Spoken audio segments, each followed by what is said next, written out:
அனைவருக்கும் வணக்கம். நான் கேப்பன் கோயிலில் உட்காந்துருக்கேன். வந்து ஒரு அரை மணி நேரம் ஆகுது.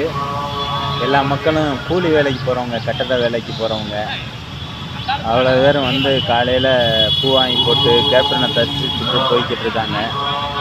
அதேமாரி எவ்வளோ பேர் இப்போ காலையில் நான் வந்து ஒரு அரை மணி நேரத்தில் கிட்டத்தட்ட ஒரு எப்படி பார்த்தாலும் ஒரு 100 பேர் இருக்கும். அதாவது குழந்தைகளை கூட்டிகிட்டு வராங்க, ஃபேமிலியாக வர்றாங்க. இங்கே லோக்கலில் உள்ளவங்க மாதிரி தான் தெரியுது.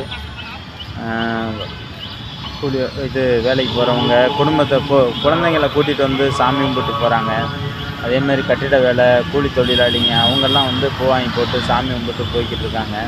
அதுமாரி ஆஃபீஸ் போகிறவங்க இன்னும் வந்து சாமி கும்பிட்டு ஷூவும் டையுமா வர்றாங்க. வந்து ஷூவை கழட்டி போட்டுட்டு அவ்வளோ பேரும் போய் பூ வாங்கி போய் சாமி கும்பிட்டு போய்கிட்டு இருக்காங்க. ஒவ்வொரு மனிதர்கள் மனதிலும் கேப்டன் வாழ்ந்து கொண்டு இருக்கிறாருக்கு இதுதான் உதாரணம்.